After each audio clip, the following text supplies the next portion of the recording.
Aujourd'hui, nous recevons le directeur général de la télévision nationale congolaise, Jean Obambi. La télévision nationale congolaise a 50 ans et la République du Congo a 52 ans, mais c'est ici, en Afrique noire francophone, que la première télévision nationale a été créée ou est née. Et aussi, c'est ici que le général Charles de Gaulle avait prononcé le discours de la France libre. Donc, le Congo est un exemple en Afrique noire francophone et en Afrique en général en matière de communication. Mais 50 ans plus tard, est-ce que le Congo a toujours ce rôle de leadership en communication? Voilà les questions qu'on va essayer d'aborder avec le directeur général de cette institution et bien d'autres aspects de la vie de communication au Congo.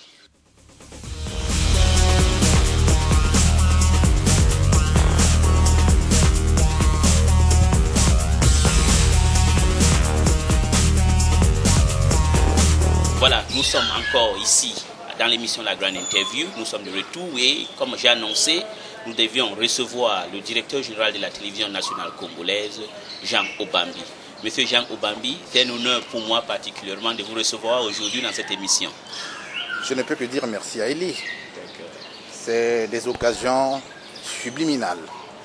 C'est des moments importants parce que être en face d'un journaliste, c'est déjà dire ce qui sort de son fort intérieur, c'est faire vibrer son intelligence, c'est d'être capable d'analyser les faits.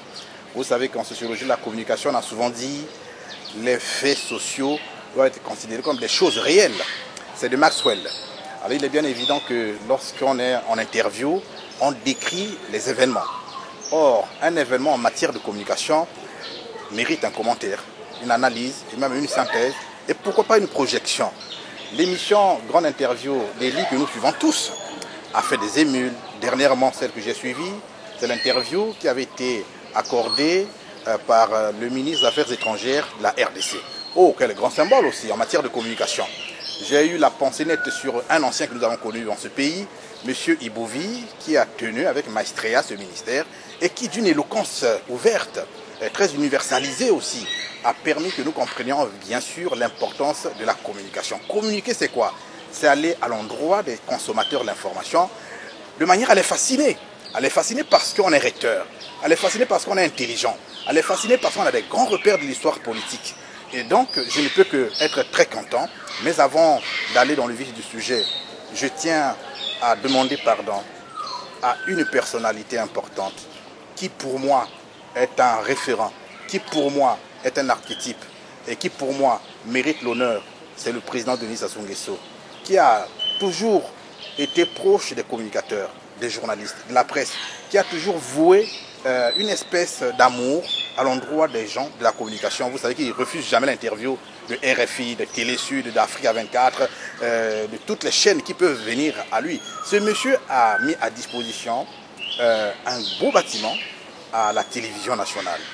Ce bâtiment de Kombo, qui est un monument, qui est un édifice flamboyant neuf, dans lequel nous travaillons d'ailleurs, où j'occupe mon bureau d'ailleurs. Un très beau bâtiment. Et moi je parie que, est-ce qu'il a reçu ce qu'il attendait de nous? Je ne crois pas. C'est pourquoi je lui dis pardon. Il a trop fait pour nous, mais qu'est-ce que nous lui donnons en retour? En tout cas, vivement, je vais à son endroit comme pour lui faire allégeance, pour dire que les affaires d'État sont d'une importance capitale, que le lui reconnaître, c'est déjà fonder un sentiment d'identité. Je vous remercie, M. Obambi. Voilà, vous démontrez là que vous êtes vraiment un journaliste du métier, vous avez la science de la matière. Bon, M. Obambi, d'abord, au Congo, on vous connaît, et en Afrique en général, on vous connaît, mais pour ceux, parce que ce n'est pas tout le monde qui regarde la télé, hein, avant que vous deveniez le directeur général de la télévision nationale du Congo, vous étiez qui? Je sais que vous êtes un journaliste de formation, mais quelle autre fonction avez-vous occupé? Ce n'est pas toujours aisé de parler de soi-même. Mais si je ne le fais pas, qui le ferait en ma lieu et place? Mais je ne commencerai même pas par mon avant-dernière responsabilité. Je dirais plutôt où que je suis ramassé pour être ce que je suis. Je suis fils de paysan, de père bon pêcheur, de grand-père tueur d'animaux, donc un chasseur. Mon grand-père était chef de terre, la terre routine d'ailleurs. Et moi, je suis le fils. Aujourd'hui, je fais la marque de ma famille par le nom que je porte. Et tout le monde me connaît à Brazzaville. Peut-être pas tout le monde, une majorité Au niveau africain, je suis aussi connu par des émissions que j'ai animées. Au niveau international, pourquoi pas, parce que j'ai eu une émission qui a fait le tour du monde. Mais les toutes dernières fonctions avant celle que j'occupe maintenant, c'était celle de directeur de la presse présidentielle. Auparavant, j'ai été directeur de l'information à la télévision nationale. Auparavant, j'ai été chef de service politique à la télévision nationale. Donc, je suis un pur produit de la télévision nationale. D'accord. Alors, quand vous étiez dans votre introduction, vous avez dit, vous rendez hommage au président de la République et vous posez la question, parce que quand tout le monde voit l'immeuble de la télévision nationale à Congo, c'est un immeuble imposant, moderne, vous aviez tout. Et vous avez posé une question que je voulais vous poser, vous-même vous avez déjà posé, que est-ce que le président de la République, qui aime la presse, qui est ouvert, qui insiste même qu'ici au Congo, il ne faut pas qu'on arrête un journaliste pour le mettre en détention, quel qu'en soit ce qu'il va dire. Vous posez la question, est-ce que vous avez été capable de répondre à son désir? La question, je vous le pose. Vous pensez que vous avez été à la hauteur de l'expectation du chef de l'État, par vous, la télévision que vous êtes en train de gérer? Bien. Cette question, elle est tellement importante que en donner une réponse ferait que je devienne quelque peu léger. Pourquoi? Parce que la presse, c'est toute une corporation. Or, en ce moment précis, je suis au Bambi, un individu. Je suis au Bambi, personne morale. Moi, je réponds en ce qui me concerne. Mais est-ce que tout le collège, la presse répondrait comme moi? Parce que le travail du journaliste, lorsqu'on l'exerce, on l'exerce à titre individuel. Mais on ne le fait pas pour soi. On le fait pour les consommateurs. Dont le président Sassou Nguesso au Congo, en sa qualité de premier consommateur de l'information de la télévision nationale. Et moi, je dirais, à mon avis, je ne suis pas moi-même satisfait du travail qui est donné chez moi pour qu'il en soit satisfait. Le président Denis Sassou Nguesso est un homme critique. C'est un homme de grande analyse. Mais c'est un perfectionniste. C'est l'homme qui prône l'excellence. Et je suis certain que s'il avait été content du travail que nous faisons à la télé, il serait venu rapidement à nos offres, à nos demandes. Parce que dernièrement, on a voulu qu'il vienne à la télé comme notre invité d'honneur à la veille des festivités de la proclamation de la République. Nous fêtions là le 50e anniversaire de Télé Congo, c'était le 27 novembre dernier. Bon, apparemment, il y a eu un avis de non-recevoir. Et pourquoi? C'est peut-être un mécontentement. Je suis certain que cette question lui sera peut-être directement posée, parce que je ne peux pas réfléchir en ces lieux et places. Mais moi, je dis moi-même, je ne suis pas déjà très content, parce que... Pourquoi je dis que je ne suis pas très content? Vous voyez, je gère une maison comme la télévision nationale. Mais on ne peut pas gérer cette télévision sans avoir en retour l'écho. Mais les échos qui nous reviennent sont tels que on est dans l'abominable, on est dans l'inaccessible, on est dans l'incongru, on est dans l'improfessionnalisme. Et on reproche à la télévision un mauvais programme, des mauvaises émissions, des journaux avec plein de fautes, des tenues médiocres, l'éthique absente, la déontologie non connue. Comment pourriez-vous penser qu'on peut être content dans cet état-là?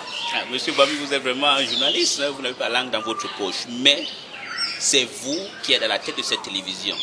Donc c'est un aveu de chèque. Donc vous n'avez pas été capable de mener cette télévision à la transformer en un outil professionnel, c'est ça?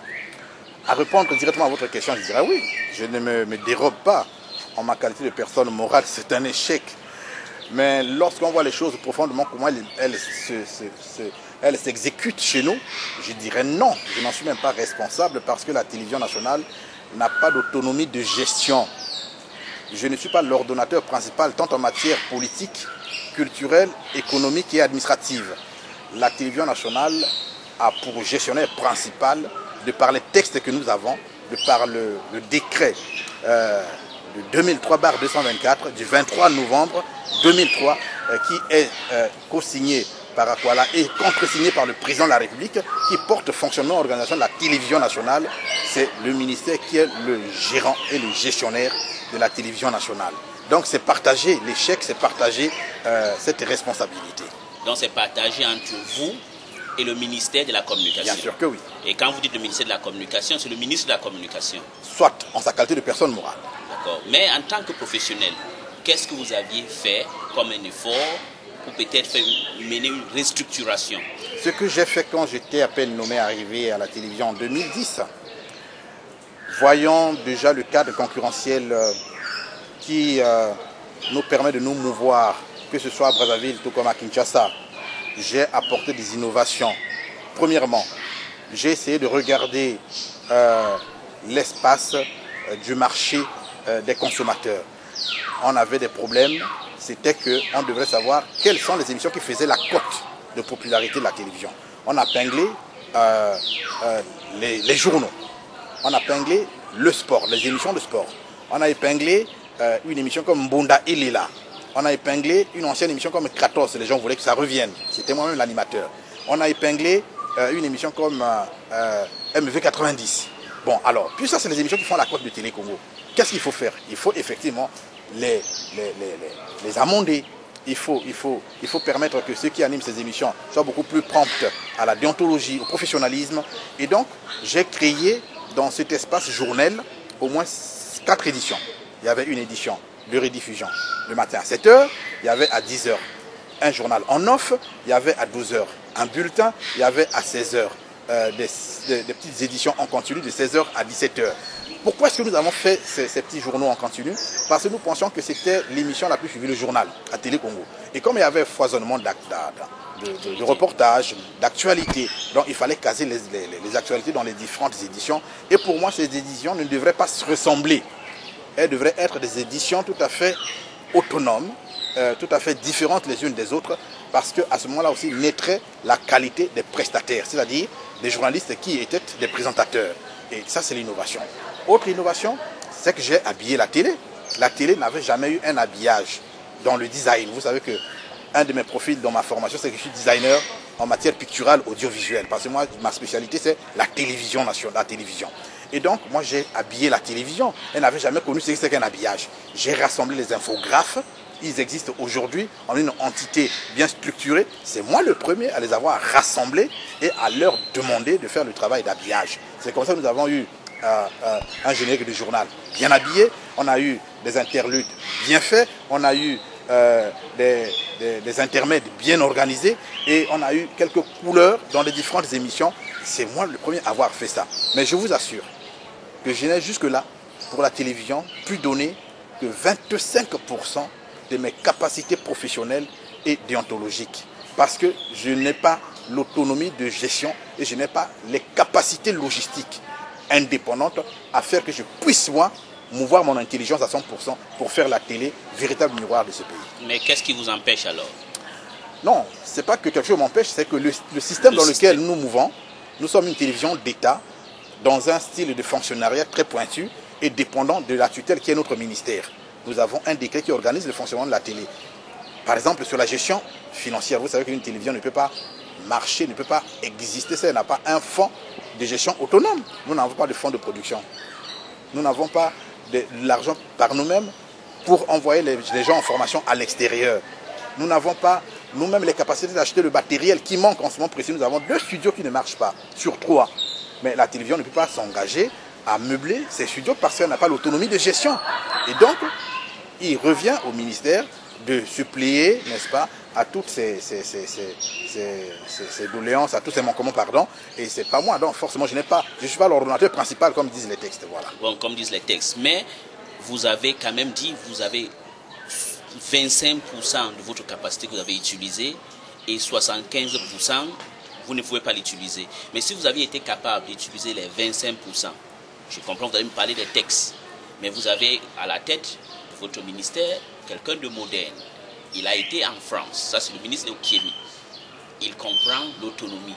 Mais il vous a donné l'autonomie de gérer la télé ou pas? Ah non, vous savez, chacun de nous où il est caserné n'a qu'à respecter les textes réglementaires.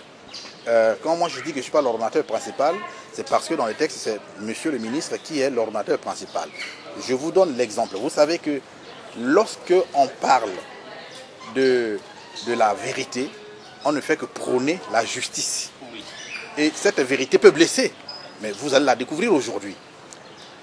La télé fonctionne avec ceci de caractéristiques, c'est que nous avons des entrées financières. Parce qu'après tout, il y a la publicité qui est diffusée par nous. Nous avons des menus recettes en quelque sorte. Nous avons aussi un budget de fonctionnement. N'est-ce pas? L'État alloue à la télévision un budget de fonctionnement. Et pour le cas d'espèces, la télévision a un budget de fonctionnement de 150 millions cette année. Bon, alors, tout ça, c'est géré au cabinet. Les menus recettes, que ce soit la publicité, que ce soit ce qui peut être redevable au communiqué, au reportage, aux tribunes, tous ces menus recettes-là sont reversés au cabinet. Donc c'est au cabinet de gérer et il n'y a que le cabinet qui sait ce qu'il faut en faire. D'accord. Donc vous ne gérez rien. Je ne gère rien. Vous êtes comme la reine d'Angleterre. Tout à fait. Est-ce que c'est sûr ce que vous dites, M. Obambi? Mais les preuves sont là. Vous avez les preuves? Les preuves sont là. La preuve fondamentale, c'est qu'en 2011,